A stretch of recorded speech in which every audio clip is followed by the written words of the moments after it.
Salut les amis, j'espère que vous allez bien. Soyez les bienvenus sur la chaîne de la communauté ivoirienne de Tezos.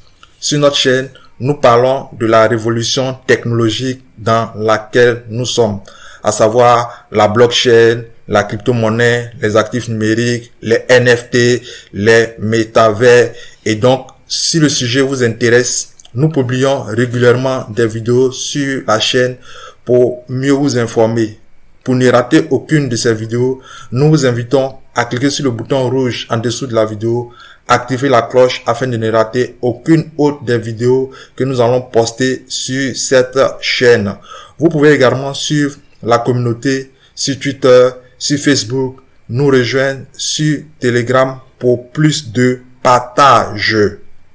Ok? Dans le tuto d'aujourd'hui, nous parlerons de ce qu'on appelle les portefeuilles crypto. Qu'est-ce qu'un portefeuille crypto? Quels sont les différents types de portefeuilles crypto que nous connaissons? Et donc, c'est tous ces éléments-là que nous allons voir dans ce tuto. Allez, go, c'est parti.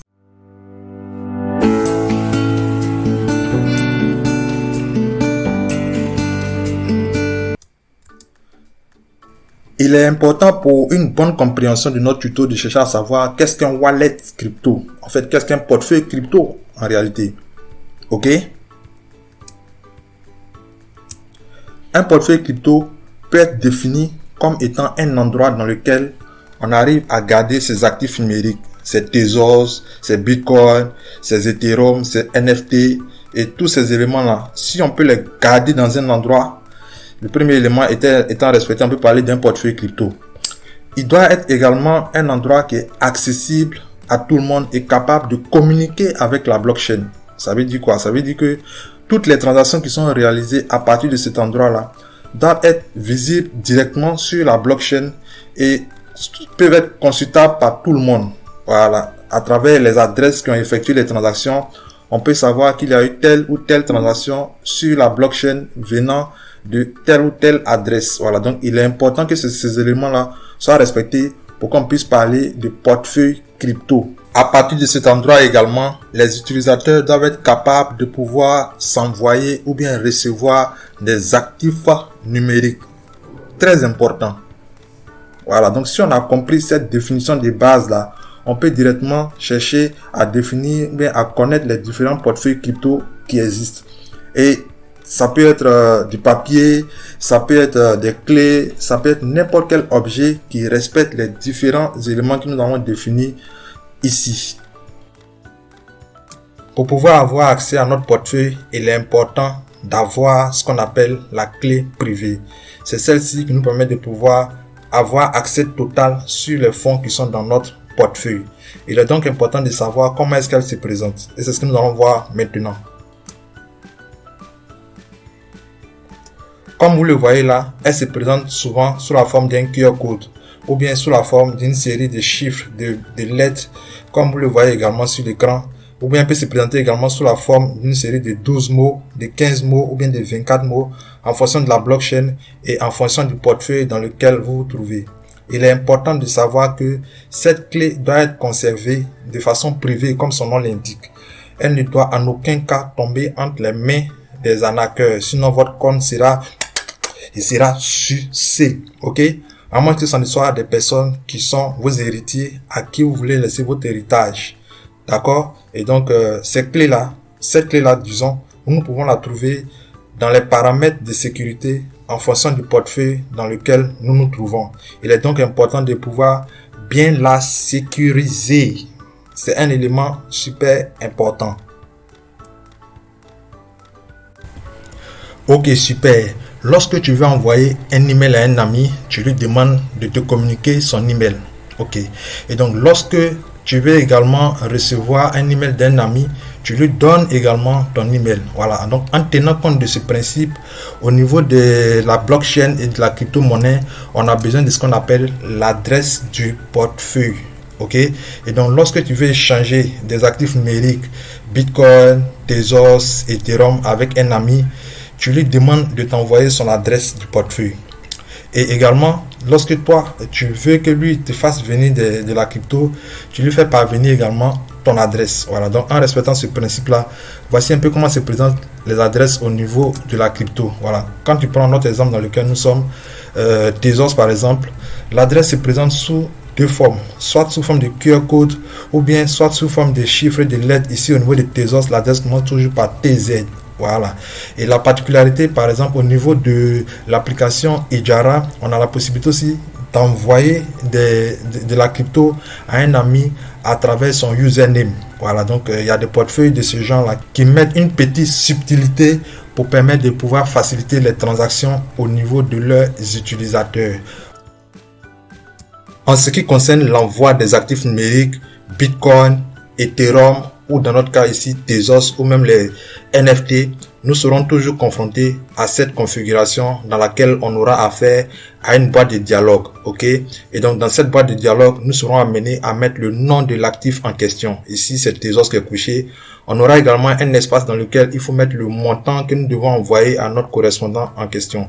Et enfin, on a un espace en bas qui est dédié à l'adresse du correspondant. Voilà, donc lorsque tous ces champs seront remplis, on pourra tranquillement, vous pourrez tranquillement envoyer votre crypto ou bien votre NFT à votre ami sans problème, et cela sur la blockchain, quel que soit le portefeuille dans lequel nous nous trouvons. Après avoir défini qu'est-ce que c'est qu'un wallet, c'est-à-dire un portefeuille crypto, et après avoir présenté également les différentes caractéristiques de ce portefeuille, nous allons maintenant chercher à savoir quels sont les différents types de portefeuilles en tenant compte de leur capacité à être connectés à Internet ou pas. Ok? Et donc, on y va tranquillement.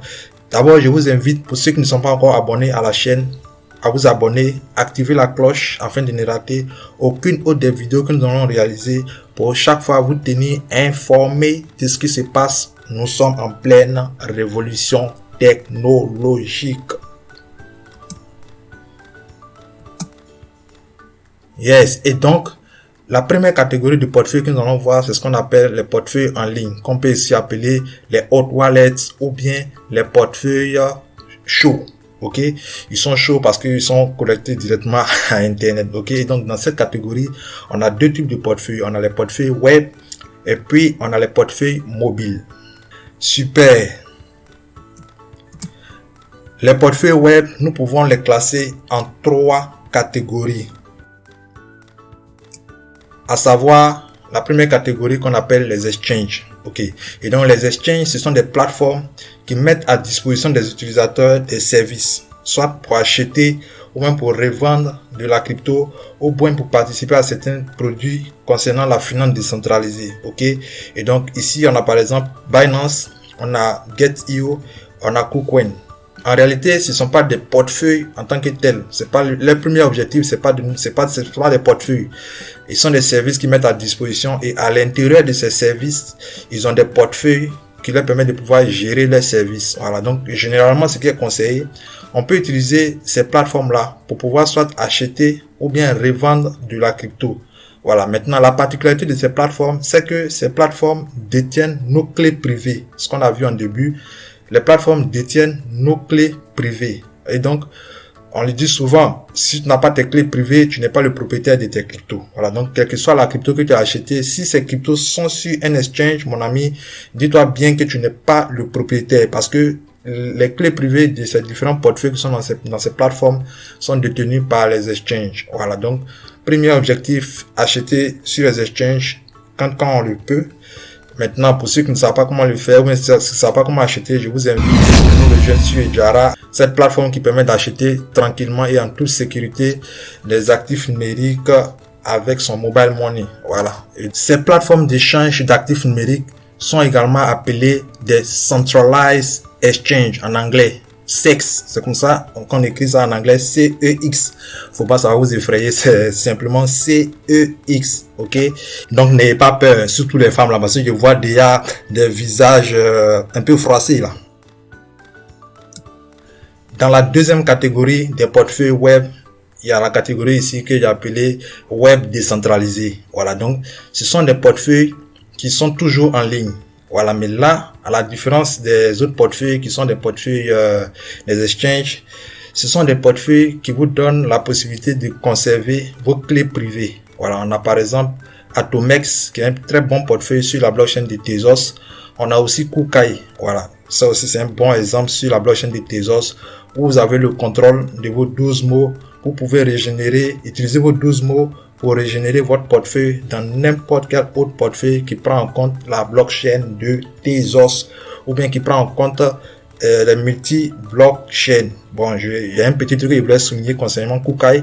Kukai a une option de connexion qu'on appelle Auto Connect, voilà, qui permet de se connecter en utilisant soit son username Twitter, ou bien son adresse Gmail, ou bien son username Reddit. Voilà, donc ces options de connexion là.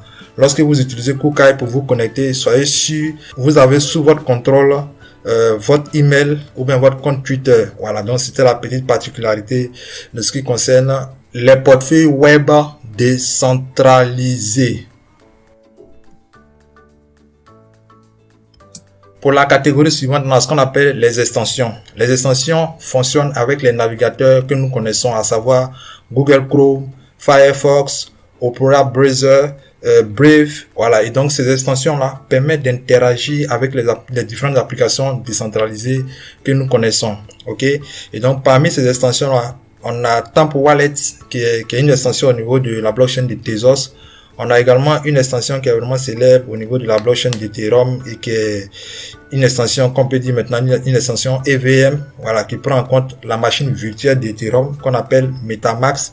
Et donc ces deux exemples d'extensions là permettent de pouvoir se connecter à partir d'un site à la blockchain et interagir avec les applications décentralisées. Pour ce qui concerne les portefeuilles mobiles, la première catégorie que nous pouvons fixer, ce sont les portefeuilles dépositaires ou encore les portefeuilles custodial. Ok, ce sont des portefeuilles qui sont créés par des exchanges de crypto-monnaies comme par exemple Binance, KuCoin, Coinbase, Kraken et autres. Ce sont des plateformes qui créent des applications, mettent ces applications-là à la disposition des utilisateurs pour leur permettre de pouvoir utiliser les services à travers les portables des utilisateurs. Voilà, donc la difficulté qu'il a dans ce genre d'application, c'est que la clé privée ou bien les clés privées qui vous permettent de pouvoir accéder à vos cryptos sont détenues par le service, sont détenues par l'exchange, sont détenues par les SEX. Ok, et donc ce sont eux qui détiennent vos clés privées. Voilà, donc ayez ça en tête. Sachez que lorsque vous partez sur Coinbase ou bien que vous venez sur Binance ou bien KuCoin pour pouvoir acheter de la crypto, ayez pour premier objectif acheter et aller sécuriser vos cryptos dans des portefeuilles à partir desquels vous avez le contrôle sur vos clés privées. C'est vraiment très important.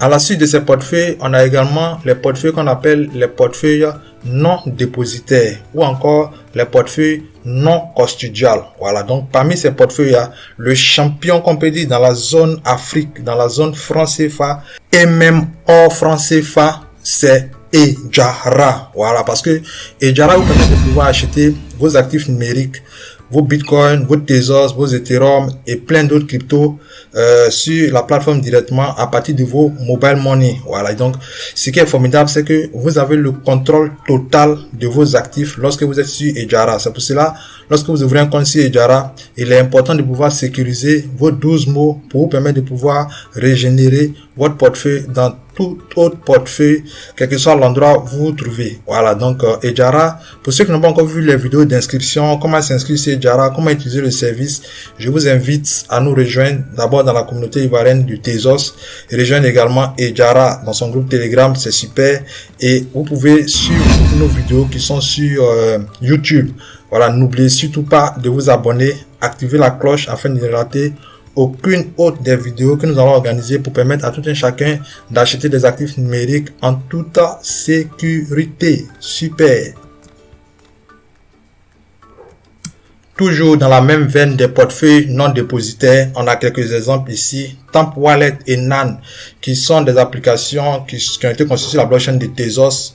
Et on a aussi Trust Wallet qui est un des portefeuilles multiservices, un des plus célèbres, voilà. Et je voulais aussi faire un clin d'œil à IME Messenger qui en son sein un portefeuille qui permet de pouvoir, interagir également avec différentes blockchains, Ethereum, Binance et Polygon. Voilà, pour permettre aux utilisateurs qui sont sur Telegram de pouvoir s'envoyer également de la crypto tranquillement à travers les différents messages. Voilà. Pour ceux qui n'ont pas encore vu les différentes vidéos, si IME, je vous invite à aller sur notre chaîne. Les vidéos sont disponibles. Elle vous explique un peu comment est-ce que tous ces éléments se passent. Voilà. On a une autre catégorie de portefeuilles qu'on appelle les portefeuilles all-in. Voilà. Ou bien encore les cold wallets, ou encore les portefeuilles à froid. Voilà, ils sont deux types. On a les portefeuilles physiques et puis on a les portefeuilles papier. En ce qui concerne les portefeuilles matériels ou encore les portefeuilles physiques, on a en exemple 3 portefeuilles, voilà, à savoir Ledger, Trésor et puis SafePal. Voilà, donc ce sont des portefeuilles qui ont la particularité de ne pas se connecter en l'état initial à Internet. Voilà. Mais l'ingéniosité qui est dans ce genre de portefeuille là, c'est que vous avez la possibilité, lorsque vous voulez interagir avec les applications décentralisées, de pouvoir vous connecter à Internet sans pouvoir révéler les clés privées ou bien les mots qui vous permettent de pouvoir sécuriser votre portefeuille, révéler au service à partir duquel vous vous connectez. Voilà, donc ça vous donne une sécurité complémentaire. Et donc, je vous invite également à faire un peu de recherche, à utiliser ce genre de portefeuille pour mieux sécuriser vos fonds. À côté de cela, on a les portefeuilles papier. Voilà, et donc les portefeuilles papier, comment se présentent-ils? Voilà, il se présente sous forme de papier comme le nom l'indique. Voilà, donc ce sont des portefeuilles qui sont vraiment très très sécurisés. Ils ne se connectent pratiquement pas à Internet. Voilà, et donc ils ont une sécurité complémentaire qui est cool. Voilà, mais ce qu'il faut comprendre, c'est que quand vous avez vos fonds sur ce genre de portefeuille, vous savez réellement bien les conserver, parce que là, on a les intempéries qui constituent des difficultés, des freins pour vous. S'il y a du feu dans votre maison pendant que votre portefeuille papier est dans la maison, problème. S'il y a des inondations comme on a vu dans ces 2 temps sur Abidjan, ou bien dans un endroit où vraiment il y a vraiment assez d'intempéries, difficultés. Voilà, donc il faut pouvoir mesurer tous ces différents risques là avant de pouvoir héberger sa crypto sur ces genres de portefeuille. Voilà, donc je pense que on a réellement fait le tour. Et nous voulons profiter pour dire merci aux uns et aux autres, tous ceux qui ont suivi cette vidéo jusqu'à ce niveau.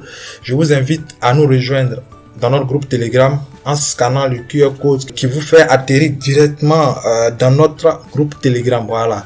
Et donc vous pouvez également suivre la communauté Tezos Côte d'Ivoire sur Twitter, sur Facebook, nous rejoindre dans le groupe Telegram. Nous sommes disponibles pour, dans ce groupe, partager toutes nos connaissances afin de pouvoir nous mettre à jour de cette technologie révolutionnaire dans laquelle nous sommes, comme nous avons l'habitude de le dire. Allez, ciao ciao les gars, on se suit.